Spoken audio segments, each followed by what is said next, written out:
नमस्कार बच्चों, कैसे हैं आप सब लोग।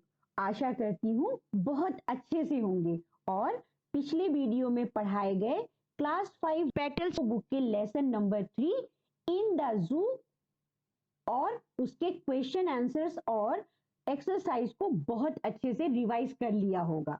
आज इस वीडियो में हम लोग इसी लेसन इन द जू के क्वेश्चन आंसर्स को वर्कबुक से कंप्लीट करेंगे।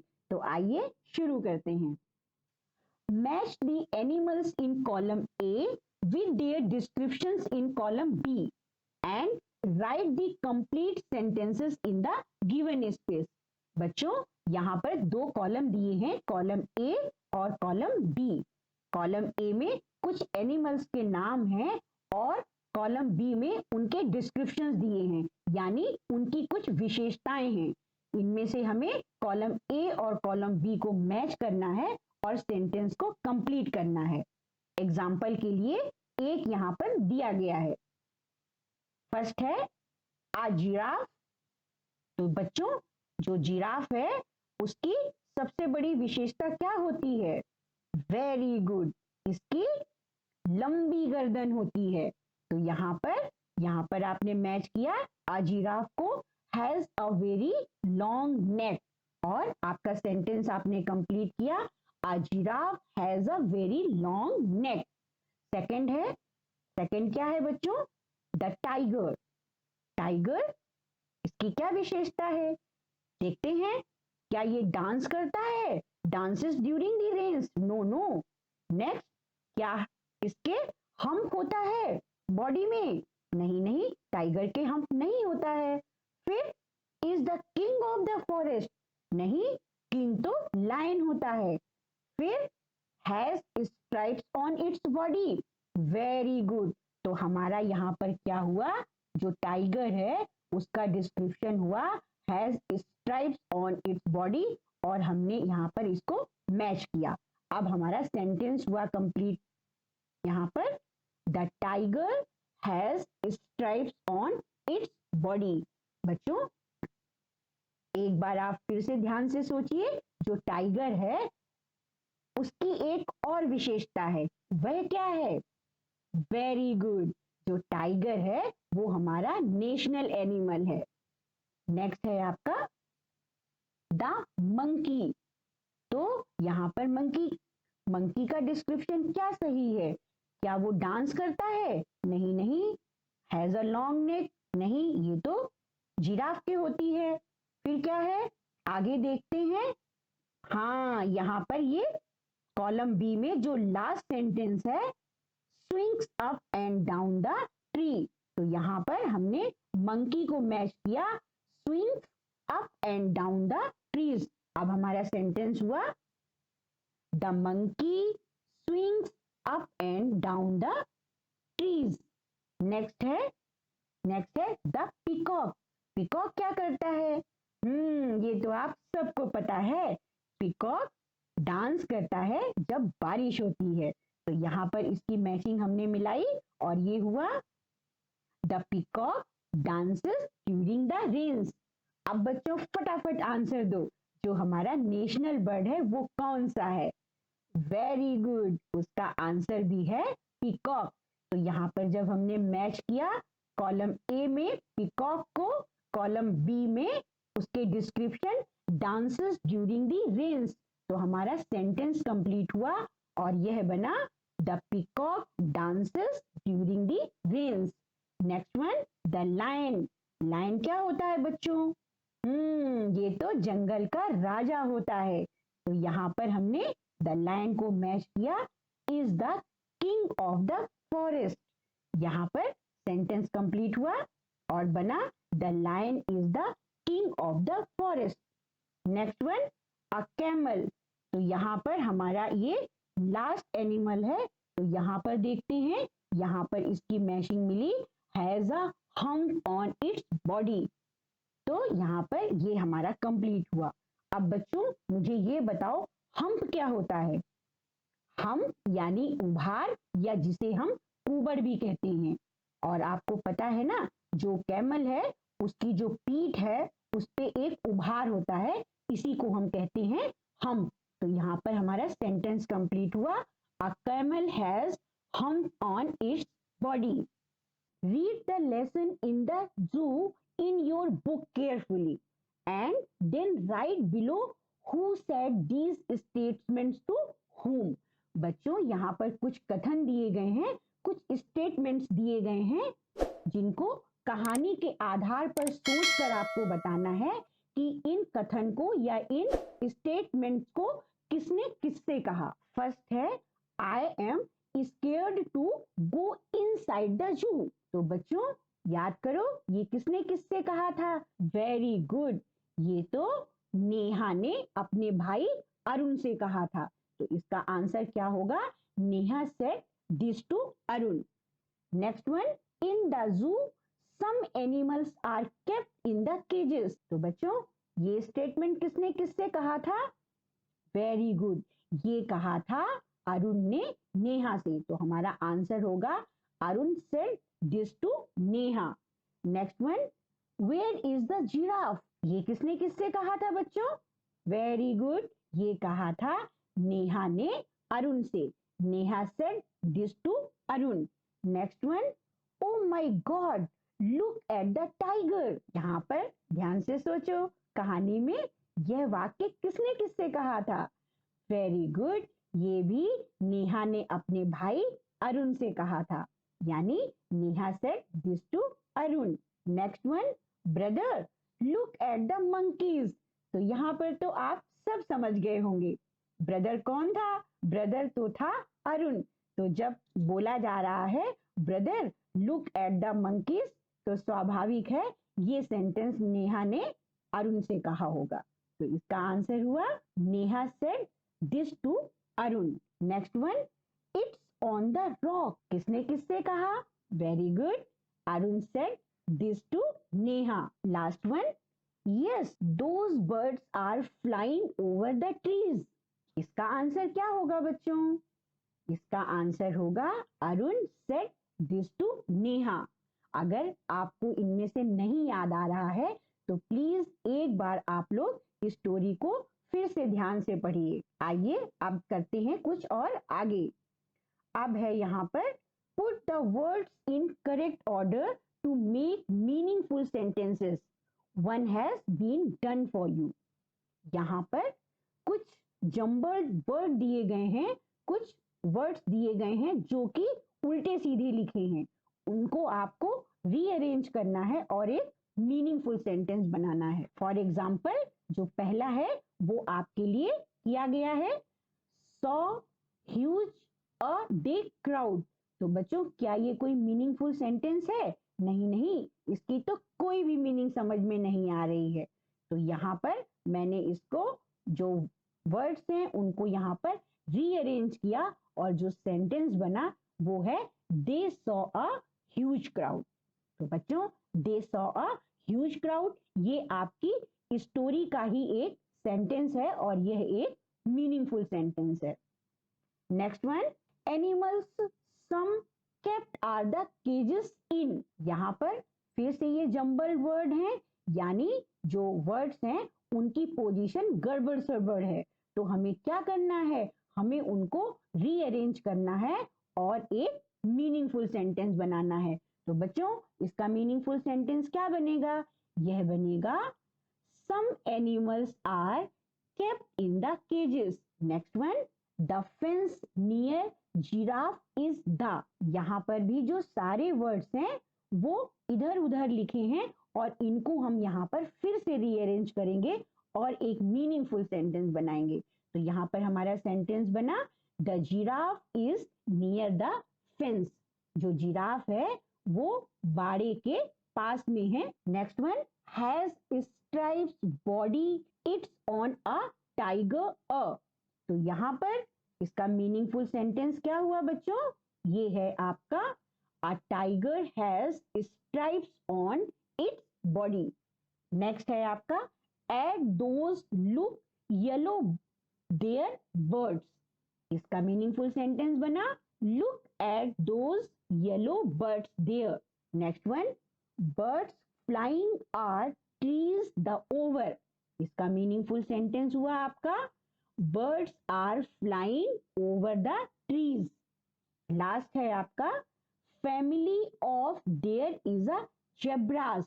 तो यहाँ पर बच्चों जो मीनिंगफुल सेंटेंस होगा वह होगा there is a family of zebras. तो बच्चों अगर आप ध्यान से देखें तो यहाँ पर जितने भी सेंटेंस हैं ये सभी आपके लेसन में आए हुए सेंटेंस हैं। आइए अब आगे देखते हैं। Underline the prepositions and make sentences with these prepositions in the given space. One has been done for you. बच्चों यहाँ पर सबसे पहले जो चित्र हैं उनको आप ध्यान से देखिए। जो चित्र के नीचे सेंटेंस लिखे हैं उन सेंटेंस में एक प्रीपोजिशन है। उस प्रीपोजिशन को ढूंढना है और उसी प्रीपोजिशन को यूज करते हुए हमें एक नया सेंटेंस बनाना है। यहाँ पर एग्जाम्पल के लिए आपके लिए एक सेंटेंस पहले से बनाया गया है। फर्स्ट पिक्चर को देखिए, the dog is in the car.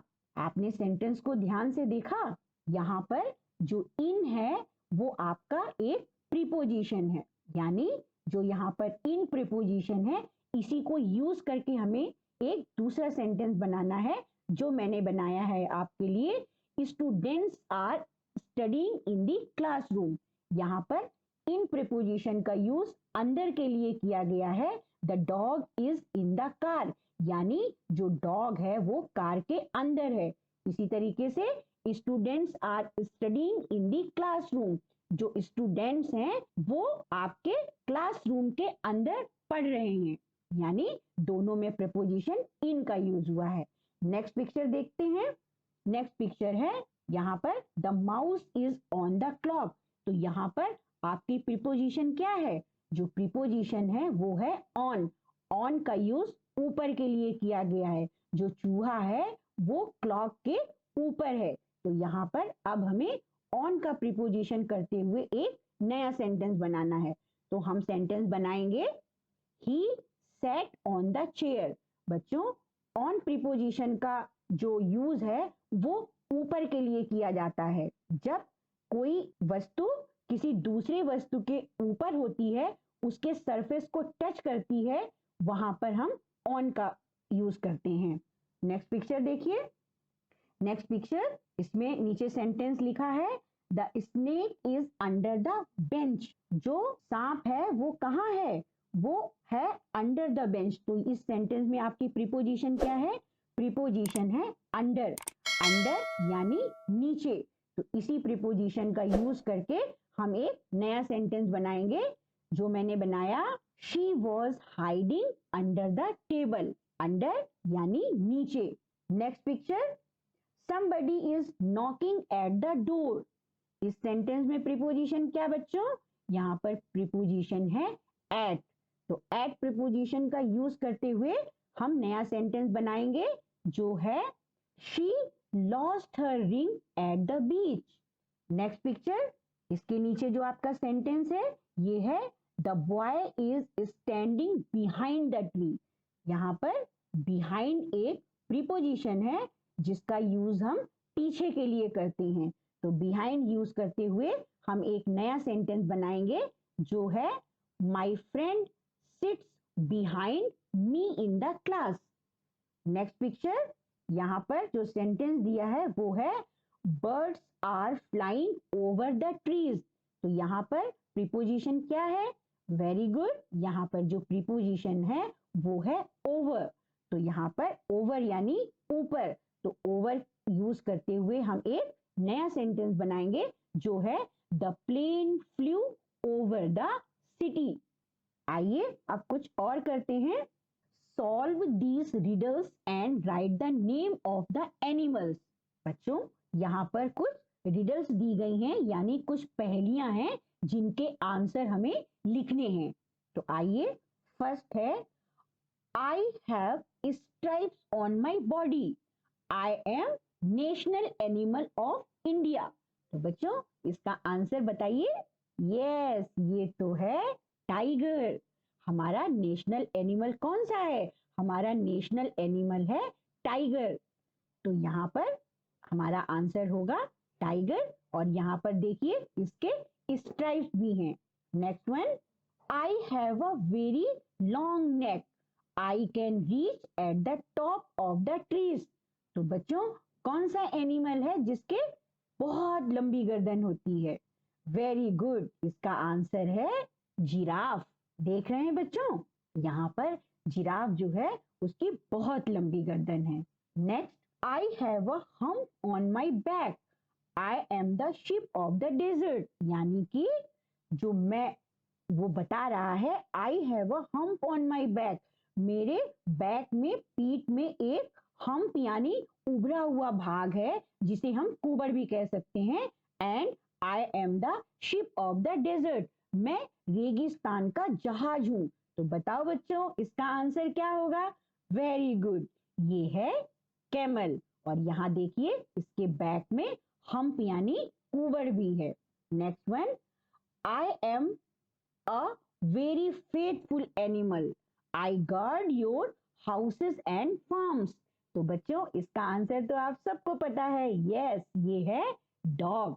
Next one, I am the king of the jungle, I live in a den. तो बच्चों, डेन किसका घर होता है? वेरी गुड, ये लायन का घर होता है और इसे हम जंगल का राजा भी कहते हैं।